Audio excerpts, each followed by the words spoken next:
Hello tout le monde, aujourd'hui je reviens avec une nouvelle vidéo. Il s'agit de mes favoris du mois de octobre, vu qu'on va commencer novembre. Ça passe tellement vite, je n'ai pas le temps de voir les semaines passer, c'est une catastrophe. Bon bref, c'est parti tout de suite avec mes lectures du mois.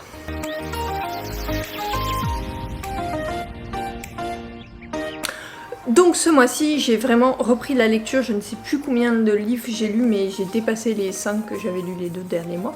Donc c'est déjà pas mal, je m'approche doucement des 10, donc je suis contente puisque c'était à peu près la moyenne que j'avais avant et c'était une moyenne qui me convenait et qui me permettait de me détendre. Donc je vais commencer avec la première lecture qui fut une très bonne lecture, donc c'est L'As de pique de Morgane Moncomble. Donc le résumé, enfant star, Daisy Kallmann est la chanteuse la plus en vogue du moment. Elle a tout pour être heureuse, hormis la seule chose qu'elle désire depuis toujours, Thomas Kalberg, le meilleur ami de son frère et le seul homme incapable de l'aimer. Thomas a toujours ignoré les avances de Daisy, cette jeune fille qui le suivait partout du regard, mais le voilà de retour après 4 ans d'absence et tout a changé. En devenant son garde-corps, son seul but est de la protéger coûte que coûte. Le plus dur s'avère toutefois de garder ses distances car Daisy est devenue une femme et elle compte bien le lui prouver. Sociopathe ou pas, Thomas Kalberg tombera amoureux d'elle, elle s'en fait la promesse. Donc moi j'ai bien aimé, pour plusieurs choses. D'abord je me suis beaucoup attachée aux personnages et à leur histoire, même si j'aurais voulu que certains points de l'histoire de Thomas soient plus développés. Ensuite, j'ai adoré l'histoire qui mélange romance et univers chanteur, business et compagnie. Donc ça, j'ai beaucoup aimé également. Ça me fait un peu penser aux chanteuses qu'il y a sur Disney Channel en fait et qui veulent au bout d'un moment s'émanciper. Et ben j'ai trouvé que ça ressemblait à ça et j'ai trouvé ça hyper sympa de découvrir ça. Et franchement l'univers est vraiment intéressant, les personnages sont attachants et c'est du coup ça fait une lecture qui pouvait que me plaire parce que vraiment j'ai passé un excellent moment en leur compagnie. Je trouve que la romance prend du temps à se développer et c'est ce que j'aime dans les romances. Même si on voit que les personnages ont un passé commun et on le découvre au fur et à mesure des chapitres, mais cela n'empêche pas d'avoir d'un côté un peu plus comment dire, d'avoir un fil rouge de la romance qui est vraiment qui se développe tout doucement et qui se fait étape par étape et c'est ça que j'apprécie. Le seul point négatif que je peux dire dans cette lecture, c'est la fin qui est beaucoup trop rapide à mon goût. Après, majoritairement dans toutes les lectures, c'est ça le gros défaut. Donc voilà, c'est ce qui arrive là, donc c'est pour ça que c'est pas un coup de cœur et pour les questions que je me pose sur Thomas. Mais cela ne m'a pas empêché que c'est une bonne lecture et je lirai d'autres romans de l'auteur. Comme tu sais, j'aime beaucoup Morgane Moncomble. Je l'ai découverte il n'y a pas si longtemps que ça avec L'As de pique. Après j'en ai lu un autre d'elle et j'en ai encore un dans ma pile à lire en poche, donc toujours chez Hugo. Et j'ai hâte de les découvrir parce que vraiment c'est une auteure qui me rend curieuse. Donc voilà, son prochain roman j'aimerais le lire le mois prochain, donc au mois de novembre. Le mois qui commence là vu qu'il est dans ma pile à lire, donc autant en profiter.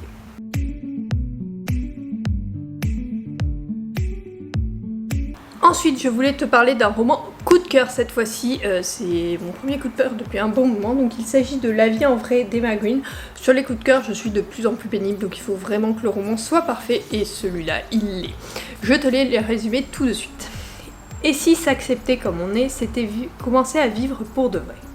À 17 ans, Louve est victime des royales. Ces élèves populaires qui la harcèlent au lycée comme sur les réseaux sociaux jusqu'à la pousser au pire. Mais quand on touche le fond, il n'y a plus qu'une chose à faire, remonter. Aidée de sa famille, parfois maladroitement, Louve décide de rendre les coups et se rapproche du plus cruel de tous, l'intouchable Lazare Nightingale. Sous ses boucles brunes, Laz ne cherche qu'une chose, qu'on lui fiche la paix. Et tant pis si pour ça, il doit se montrer odieux. Mais il n'imaginait pas encore que sous la fragilité de Louve se cache une guerrière, ni que son attirance pour elle va peu à peu briser ses barrières. Donc c'est une histoire de harcèlement scolaire dans un lycée, donc en dernière année là de lycée. J'ai trouvé ça très intéressant de découvrir cette histoire parce que je ne m'attendais pas du tout à ça. En lisant le résumé, je me suis dit que c'était du petit harcèlement. Enfin, est-ce qu'il y a du petit ou du gros harcèlement? Je voulais dire que ça allait pas à ce point-là commencer par une étape très dure dans la vie de quelqu'un qui est harcelé. Donc du coup vraiment j'ai été surprise dès le début, je me suis dit ah oui quand même, ça pose les points sur les i et du coup j'ai dit bon bah il faut rentrer dans l'histoire et pas rester juste sur ça. Mais j'ai trouvé que la romance se développait bien à côté du harcèlement. Le harceleur devient finalement l'amoureux de l'harcelé, donc de la victime, et vraiment j'ai beaucoup aimé le développement de ça. Ça peut choquer certains que ça finisse comme ça, mais franchement je pense que quand on a vécu du harcèlement, enfin personnellement j'en ai vécu, je sais que les gens s'en veulent un jour ou l'autre. Il y en a toujours qui changent de trottoir quand je les croise ou qui ne me disent absolument pas bonjour alors qu'on est dans la même boutique. Donc alors que ça date de quand j'étais en 6ème, donc il y a plus de 15 ans. Donc voilà, je peux dire que les gens en fait se reprochent d'avoir fait quelque chose et finalement Laz, ce qu'on voit c'est qu'il essaye de se pardonner et surtout Louve lui pardonne et je trouve ça magique parce que du coup ils vont se développer côte à côte, ils vont découvrir les premières failles amoureuses et tout ça ensemble et je trouve ça vraiment top. Donc c'est ce qui a fait que j'ai vraiment apprécié ma lecture, vraiment ça a été un coup de cœur parce que je trouve que le harcèlement est bien développé, on montre bien que le système scolaire il est quasiment incapable de réagir au harcèlement. Alors moi ça n'a pas été mon cas heureusement, mais dans la majorité des cas le système scolaire ne répond pas correctement et il utilise la victime comme quoi il faut qu'il devienne plus fort et tout ça alors qu'il faudrait plutôt punir les harcelés. C'est ce qui se passe à la fin du roman mais c'est pas vraiment ce qui se passe au début. Enfin c'est pas punir, c'est en fait les éduquer différemment, montrer que les différences c'est pas forcément un tard et qu'il faut pas tous se ressembler. Pourtant au collège, moi je trouve que c'est plus au collège qu'au lycée, mais au collège vraiment les gens ils essaient tous de se ressembler et finalement il faudrait peut-être leur faire accepter la différence au lieu de les obliger à rentrer dans un moule. Voilà. Je trouve que il y a une belle morale derrière tout ça, je me suis beaucoup attachée au personnage et je trouve l'histoire super bien développée et le style de ce duo je l'adore toujours autant. Donc vraiment c'est une lecture que je te recommande si tu ne connais pas le duo d'auteurs et si tu veux un livre qui parle du harcèlement, il est fait pour toi. Par contre si tu es sensible sur ce sujet je te le déconseille parce que du coup il est très dur notamment au début. Et puis il est très agaçant parce que franchement il y a des moments où l'équipe enseignante et l'équipe pédagogique du lycée m'a rendu vraiment tarée. J'ai cru que ils allaient jamais voir quelles sont les erreurs qui ont été faites. Donc voilà, franchement une très bonne lecture donc je te le recommande vivement.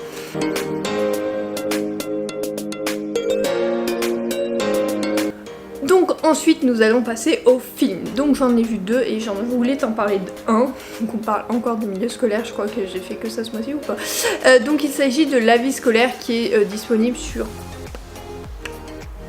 Netflix il me semble, alors j'ai un doute mais je crois que c'est Netflix. Donc c'est un film français qui est sorti sur la vie scolaire, je vais te lire le résumé, ça sera plus simple. Donc Samia, une jeune CPE, débarque de son Ardèche natale pour prendre un poste dans un établissement scolaire réputé difficile à Saint-Denis. Dès son arrivée, elle est confrontée à des problèmes de discipline mais aussi à la réalité sociale pesant sur le quartier. Donc moi ce que j'ai aimé dans ce film c'est déjà le rôle des CPE et des surveillants dans un collège est hyper important pour moi.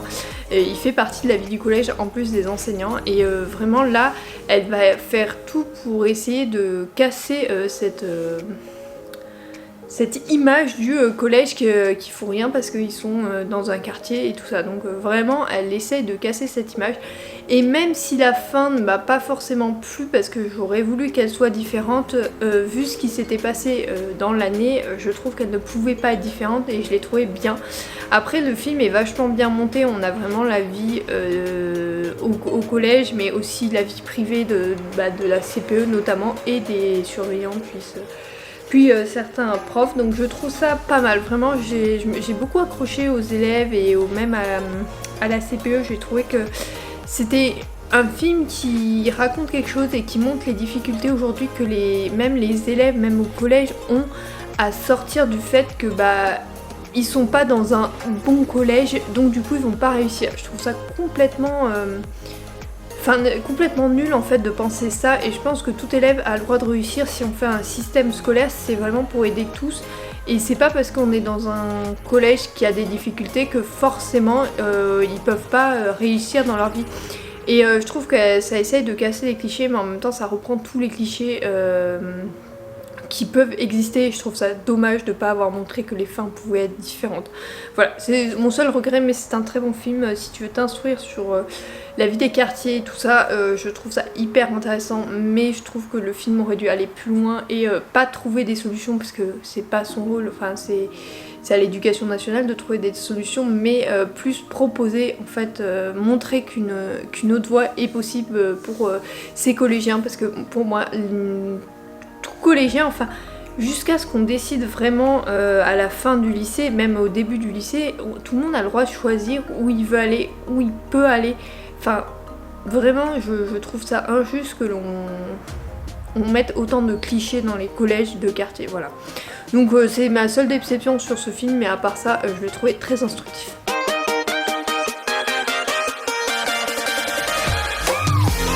Au niveau des séries, je vais te parler de la 5e saison de The Good Doctor, donc je te fais un résumé vite fait, il peut spoiler, donc si tu l'as pas vu, passe quelques minutes. Glassman, en pleine crise existentielle, décide de démissionner. Salem tente son succès de le convaincre de rester. Parker et Nick s'occupent d'une détenue enceinte condamnée à perpétuité pour avoir empoisonné son premier enfant. Dans cette saison, ce que je regrette, c'est que, je commence par ce que je regrette comme ça, les premiers épisodes sont hyper pénibles, enfin l'enjeu financier et politique autour de l'hôpital m'a vraiment embêtée. J'aime pas ce côté-là, que ce soit dans cette série, dans Grey's Anatomy ou toutes les séries médicales.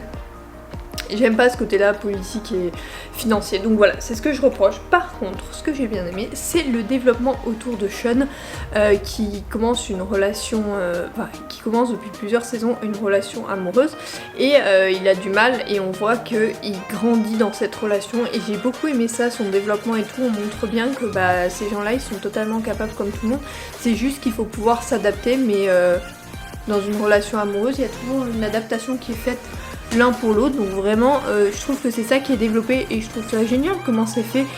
J'ai trouvé ça mignon, donc voilà, c'est fait un bon visionnage. Il y a juste le début de la saison qui m'a un peu gonflé, mais heureusement la fin rattrape tout.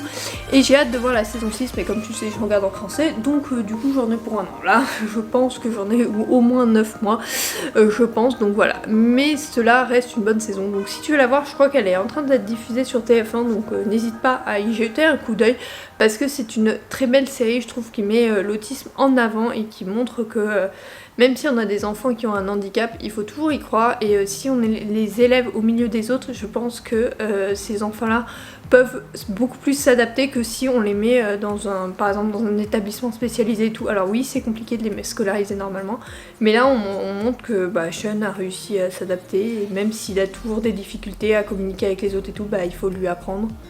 Comme si on apprenait, mais ça met beaucoup plus de temps, c'est tout. Mais voilà, je pense que c'est une bonne série d'acceptation, je pense.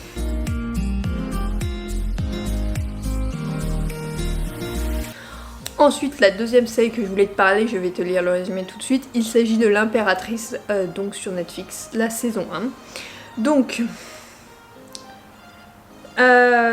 cette première saison retrace le mariage et le début de la vie de l'impératrice ici à la cour de Vienne. Jeune, elle se retrouve à naviguer dans la complexité de la politique de la cour et de ses membres intrigants et des membres intrigants de la famille de son mari. Sa belle-mère Sophia, qui est aussi sa tante, la contrarie presque immédiatement. Son beau-frère Maximilien, le frère cadet de François-Joseph, continue d'essayer d'éclipser son frère aîné et de prouver qu'il est plus digne de régner. Pourquoi j'ai aimé cette série? Alors tout d'abord, comme tu sais, je suis une grande fan de Sissi, je regarde la trilogie avec Robbie Schneider quasiment tous les hivers, enfin entre Noël et le jour de l'an, souvent il les diffuse, donc c'est à ce moment-là que je les regarde depuis toute petite avec ma mère comme avec ma grand-mère, donc forcément j'allais commencer cette nouvelle série. Je n'ai pas vu celle de TF1, ceci dit, parce que j'en avais eu des retours très négatifs et je n'avais pas du tout aimé la bande-annonce. Là j'étais beaucoup plus curieuse. Alors il faut savoir que ce n'est pas une série documentaire, donc ce n'est pas la réalité. On se base juste sur des faits et ils sont récupérés pour créer une série. Ça, il y a certains points qui sont historiquement vrais, puis il y en a beaucoup d'autres qui le sont pas du tout. Mais j'ai bien aimé parce qu'on modernise l'histoire de l'impératrice, on modernise sur son côté rebelle, on modernise sur les vêtements, sur les coupes de cheveux et tout ça, c'est vraiment moderne, mais avec toujours l'ancien, l'empire, la politique et tout ça. Mais j'ai trouvé que tous les personnages étaient vachement bien développés et je suis curieuse de savoir ce que ça va donner dans une prochaine saison, parce que vraiment j'ai été étonnée de cette saison 1 et j'ai hâte de voir ce que cela peut donner à long terme. Sur une saison 2, sur une saison 3, voire plus, parce que on sait tous que l'impératrice ne reste pas à Vienne. À long terme, elle reste, elle voyage beaucoup, donc je me demande comment ils vont développer tout ça, comment ils vont développer aussi leur enfant, parce que là on apprend qu'elle est enceinte. Elle l'annonce d'une façon où on sait que ça s'est pas passé comme ça. Enfin voilà, il y a plein de choses qui sont mis bout en bout, mais qui racontent l'histoire, qui partent de la base de l'histoire de Sissi et qui s'adaptent à la modernité, mais aussi à un côté plus dramatique, plus suspense et tout ça. L'intrigue est hyper sympa, je me suis beaucoup attachée au personnage, même si certains m'ont agacé. Non mais François Joseph quoi, il m'agace quand il s'y met. Donc voilà, mais à part ça, j'ai beaucoup aimé et j'espère avoir une deuxième saison très rapidement. En tout cas, j'ai hâte de la découvrir parce que j'ai beaucoup aimé cette première saison. Je l'ai vue en seulement 2 jours, alors que c'est le genre de série qui peut traîner beaucoup plus avec moi, mais là vraiment j'ai été fan. Donc voilà. Sur ce, j'espère que cette vidéo t'aura plu, elle est pas plus longue que d'habitude, j'essaye de maintenir les favoris à 15 minutes, un peu plus, mais pas beaucoup plus pour essayer de maintenir le public et de pas te raconter toute ma vie non plus dans ce genre de vidéo, c'est pas le but. Donc j'espère que cela t'a plu, en tout cas j'ai eu de très bonnes lectures, donc j'étais trop contente de t'en parler, les séries aussi, j'étais contente aussi de t'en parler. Donc j'espère que ça sera pareil le mois prochain qui risque d'être pour moi plus chargé. Ouais, je t'ai dit ça le mois dernier, mais le mois d'octobre finalement a été plus libre, donc j'espère que le mois prochain ce sera un peu plus enfin ça sera plus compliqué pour moi de lire, donc j'espère qu'il sera plus chargé dans ma vie perso mais moins chargé du coup au niveau roman, mais je te raconterai tout ça dans ma vidéo des favoris du mois de novembre au début décembre dans un mois. Je te retrouve la semaine prochaine, je ne sais pas encore avec quel type de vidéo. Normalement j'avais une vidéo prévue mais elle n'a pas pu se faire, donc je verrai bien. En tout cas je te retrouve dès la semaine prochaine avec une nouvelle vidéo et ce d'ici je te fais de gros bisous et je te dis à la semaine prochaine, bye.